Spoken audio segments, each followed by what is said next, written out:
আজ বানালাম বিয়েবাড়ি স্টাইলে দই কাতলা। কিভাবে বানালাম তাহলে চলো দেখে না যাক। প্রথমেই মাছের ওপর নুন, হলুদ, সরষের তেল ম্যারিনেট করে নেব। এবার কড়াইতে সরষের তেল দিয়ে মাছগুলো ভেজে নেব। এদিকে মিক্সিতে পেঁয়াজ, রসুন আর আদা আর দুটো কাঁচা লঙ্কা বেটে নেব। টক দইয়ের ওপর ধনে জিরে গুঁড়ো, সামান্য হলুদ গুঁড়ো, লঙ্কা গুঁড়ো দিয়ে একসাথে ভালো করে ফেটিয়ে নেব দইটা। আবারও মিক্সিতে কাজু আর পোস্ত বেটে নেব।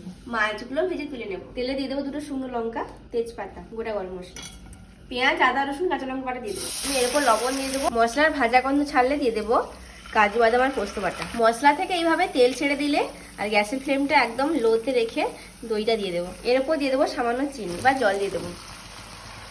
গ্রেভিটা ফুটতে শুরু করেছে, এবার মাছগুলো ছেড়ে দেবো। এবার ঢাকাটা দিয়ে দেবো। শেষে একটু কাঁচা লঙ্কা ছড়িয়ে নামিয়ে নেবো। তোমাদের এই দই কাতলার রেসিপিটি কেমন লাগলো তোমরা অবশ্যই কমেন্ট করে জানাও। ভালো লাগলে লাইক করো, শেয়ার করো, সাবস্ক্রাইব করো।